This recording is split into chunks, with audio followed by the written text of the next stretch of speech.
Good morning, good afternoon, and good evening, everybody. Welcome to this episode of the No Close Show. As always, Scott Carson, excited to be here with today.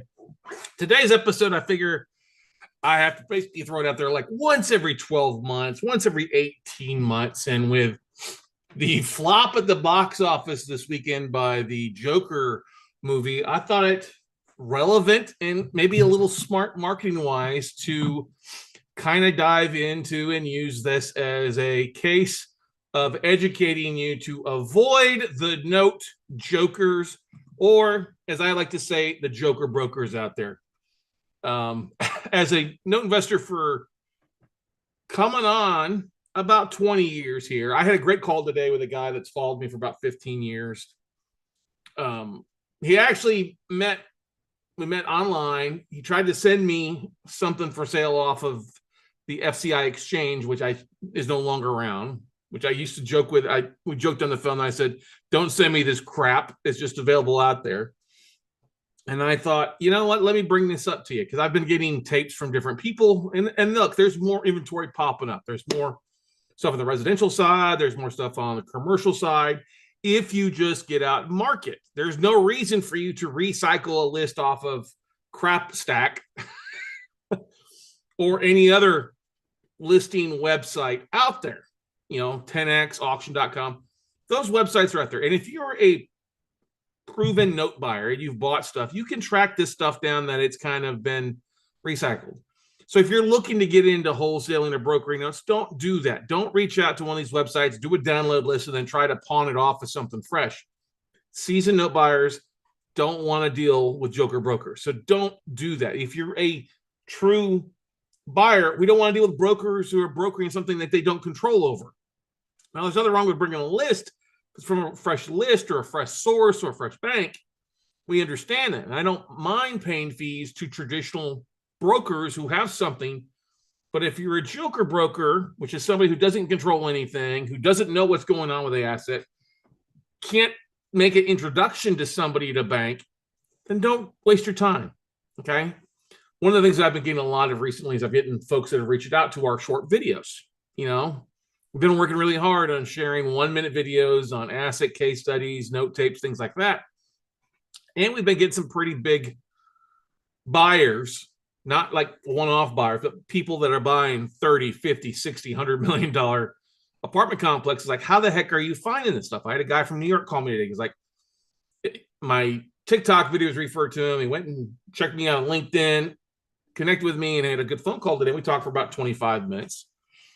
And he's like, well, I buy bigger stuff than probably what you're used to. And I'm like, that's fine. He goes, but tell you what, if you find something big that falls into A, B, C, or D categories, please, we'd like to be considered. And we'll make sure and take care of it. We have no problem paying you a brokerage fee and making sure your time is worth it. And that's okay. Yeah. Am I acting as a bit of a broker on that? Yes. But I'm not going out and just going to 10x or auction.com or worst in case LoopNet and send them a list of on there. I've had somebody reach out to me who got a list of notes in, but there's no addresses involved with them. We don't even know how many units. It's a multifamily deal. All it gives is a city, state, and the balance. It doesn't tell us how far behind it is. I'm like, you got to know what the hell you're looking at.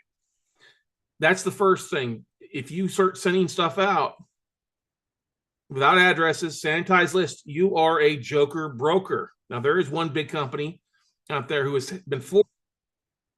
Without addresses, sanitized list, you are a joker broker. Now, there is one big company out there who has been forced to send out tapes initially with secure passwords without the addresses. And if you're interested, they'll gladly send you the list. And I have no problem with those people. Bought from before, and I love their stuff. But you have to realize, ladies and gentlemen, you're trying to broker notes and wholesale notes. You got to know what the heck you're looking at. You got to make sure all the information is there. You've got to understand what are the options. What's the upside to these deals? What's the downside? Where's the real profit margin? And the first question somebody's going to ask you is, what do you want for it? What's the price point? If you don't know what the price point is, you don't add a lot of value. Don't send me over a list if the seller wants par or full payoff. That makes no sense. You're a joker broker. Have the huevos to go and ask, what's pricing? Make some offers to get an idea of pricing. Pricing's too steep, not to waste somebody's time. Okay. Investors don't want to pay 90 cents on the dollar. They'll rarely pay that unless there's a lot of upside and they're getting that deal at a big discount anyway, or it's below value. Okay. Like I got one thing right now. It's a $25 million asset. That's what the current appraisal is at 25 million. The loan's at 17 million. The bank is going to foreclose at 17 million. They're not going to take a discount because the value is there. Okay. I'm like, okay, that's fine. I understand it. There's a lot of upside to this. They don't want to handle the upside. They just want to get what money lent out. And they're willing to finance that purchase. So I'm like, okay, perfect. Makes sense. Let me reach out to my buyer source. And I told my buyer that. I said, listen, bank is willing to finance this. They don't want to take a haircut on this because the appraisal there, I think it's actually a pretty good deal at this. If you figure what's 17 divided by 25, boom, 17 divided by 25 is equal to 68 cents on the dollar. Okay. That's not too shabby of the value. Okay. And then assets here in Texas adds a lot of value, and it's in the path of progress too. So it's something to definitely look at. But here's the thing. Don't waste people time. Respect people. Make some notes about things. If you want to wholesale things, find out specifically what they're looking for. Go find something fresh. That might require you, oh my gosh, to pick up the phone and make some phone calls. That may require you to jump on LinkedIn, to track some asset contacts down, to get a list sent to you. I'm so proud. We just had this past weekend, we had Phil Brodeur come in and spend a couple of days with us. And Phil has taken what I've said, where he gets a list from one source, one website, who's got a seller with one note. He reaches out to that seller to make an offer on that note and then asks the question, what else do you have on your books? And that seller has now sent him 6 or 7 more notes to buy that aren't even listed anywhere out there. Now, Phil could turn around and broker those deals because he's really got a true pocket deal. He understands what's going on, the price point. Are there pros and cons? He knows the rough ROI and this stuff. He knows that there's a full collateral fall. Phil is adding value. He can technically broker these out. He got another 3 notes in from a second seller. All right. Following up with somebody that I told him to. And he got a list of about 150, maybe it's like only 100, it's about 125 notes. He made 3 offers on that. 2 he's going to take down for sure, and 1 he may flip or may just kill. But he's not a joker broker because he's closed on deals. He's not a joker broker because he understands what's going on with the deal. Is it going to hurt him if he doesn't close on the 3rd note? Not really, because he's going to close on 2 more. So that's the thing to look at. Look at your connections. If you're trying to get started, look at where your connections are. And yes, you're brand new and you have no database, social media is where you got to go. You know, one of the easiest things you could do if somebody's advertising a note for sale, owner finance note, take that owner finance note and run it up the hill to Fanac, to Boston Note, to a couple other note buying websites. They'll tell you if they've seen it before. But that's a good way to figure out and see if there's stuff before you go out and start marketing these to buyers and sellers out there that don't know what the heck they're doing. And you may not know what the heck you're doing. I get it. You want to get invested in note investing. You don't have the money, so you think you're going to relegate yourself to wholesaling notes. I'm sorry. That's the short end of the stick. Unless you're making a sizable chunk, okay, 1 to 2 points on 17 million, that's a $340,000 or $170,000 day. That's not a bad day, ladies and gentlemen. That's worth doing something like that. But part of you out there aren't even willing to make offers on small stuff, $50,000, $60,000, $100,000 assets. Well, I don't have any money. Well, you don't have any money because you haven't marketed. And you're not going to get any money on brokerage fees if you don't market. So you might as well market for money, because these cash investors can also be your cash buyers. So you're really duplicating that work by doing it just one time in a good way. That one list of cash buyers, cash investors, can be your cash buyers. And that's the biggest thing. I see these big wholesalers are out there wholesaling property. That's great that you're closing deals and you're flipping deals all across and you're making $5 to $50,000 per deal. There's nothing wrong with that. But guess what? Nothing's coming from it. Most of those are single transaction relationships. And I prefer to rinse and repeat and have cash flow coming in if possible in a lot of cases. So I just wanted to make sure and say, avoid the note joker brokers out there. They will ask you for a letter of intent. They will ask you for a proof of funds before you ever get a look at anything. They will not have a website. They may not have any type of online presence. Everybody that I know who's a true buyer understands that they've got to have a website or presence. They've got their big boy or big girl pants or panties on. Okay. They're going to have an online relationship. They're going to have some history. If you're brand new, guess what? People can smell it. Okay. There's no marketing. It's like you're operating from the middle, from behind just a logo. Okay. And look, I can respect the hustle, but you have to advance your hustle to get beyond where you're at. If you're limiting what you're doing because, oh, I don't have a list, I don't have any money, I don't want to market, you're being a 4-letter word. What's that 4-letter word? Lazy, Lazy. All right. Put some work into it. Understand this takes time. If I wanted to start attracting high-end buyers, you got to market to high-end buyers. You've got to put out what you're trying to do. This is one of the easiest things to do if you're a note investor is you get lists in, or even go to these websites, get out there, start marketing. Hey, here's a deal that I'm working on. Here's a note that I'm evaluating. Here's an asset that's going to foreclosure. Buy a foreclosure list from the Roddy list here in Texas, or jump on the Real Deal, or go do something else that's going to give you assets that you can talk about. You ain't got to give away the address, but talk about the city, the state, where it's located. If it's going to foreclosure, great. Tell people, hey, this is going to foreclosure. It's public notice. It's not my deal, but I just thought I'd share. And that's the most important thing I can tell you, ladies and gentlemen.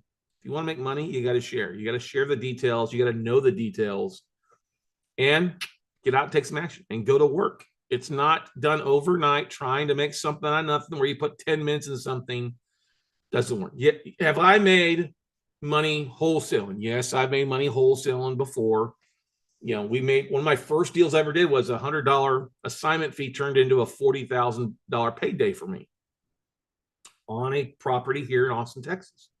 We found this foreclosure. This property is going to foreclosure. SPS was the lender foreclosing on it. It was worth a whole lot more after repair value. We were able to get to negotiate the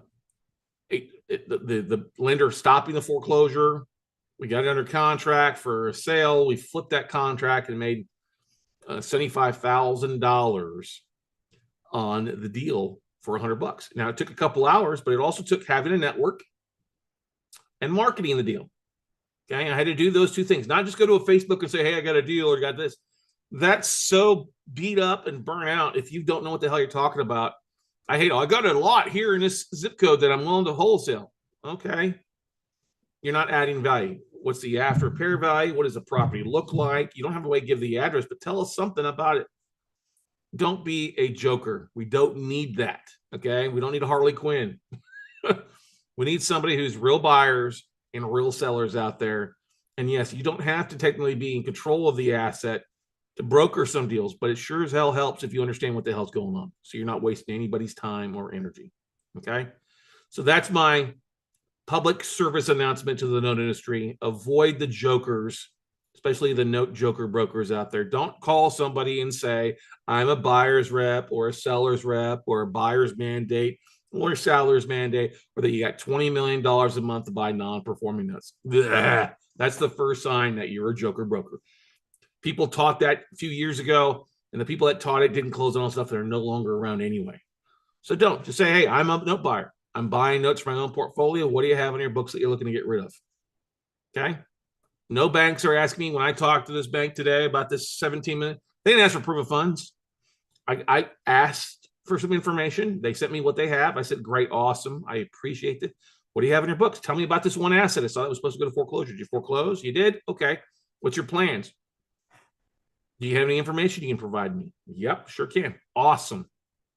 Let's rock and roll. And then I reached out to the seller or my buyer, and say, hey, I may have a deal here for you. Let's take a look at it. We'll do a deeper dive. We'll sign a fee agreement if it's something they want to proceed with, and we'll get rock and roll and go from there. Okay. But don't let your scaredy catness, your inability to market, or your lack of ability to market to make things happen. I don't know if I talked in the previous episode, got a broker. I mean, he's so smart. He's one of the most intelligent guys I know, a real estate broker, but he will not market to save himself out of a paper bag. And it's not that difficult. And he keeps asking me for ways to get deals done. And I tell him, go market this list or that list, or go talk about this deal. Go talk about another listing. Crickets. One of the things that I used to do, and many people don't know this, but I used to work with a couple agents here in Austin years ago when Austin was really kind of going through the growth spurt. that we used to, when I first worked for Bob Leonetti and Jamie Kayla, they were working with one of the bigger Keller Williams agents here in town, and they were selling all these new build homes out in like Black Hawk or what's that place out past there, Hidden Hills, and some other places around Austin. And they were selling these new build homes, but this is when you could finance, do a first and a second. If you had a 700 FICO score, you get 100% financing. So they were really, I had some people that bought these homes that got money back at a closing table buying the property, and then they would wrap around. Well, what these guys would do is they would literally market. They would take these walkthrough videos of these properties and post them on Craigslist back in the day to people out in San Francisco and LA and Orange County and San Diego. Hey, you moving to Austin? Check out this property. Check out this property. It's like what we did when interviewing our friendly bearded realtor a few episodes ago about marketing and using the power of that. Use the force, okay? Use the marketing force out there to help you stand out, help you build a following, help you build an email list that you can connect with on a regular basis, because it takes work. WORK. It's a 4-letter word, but ladies and gentlemen, but that will make you more MONEY than sitting down here not doing anything. So that's my PSA. Avoid the note jokers. Do not be a joker broker. Be a valued broker, not a broke broker. All right. So go out, take some action, everybody. Hope you had a great day. Be safe. Go take some action, and we just might see you at the top.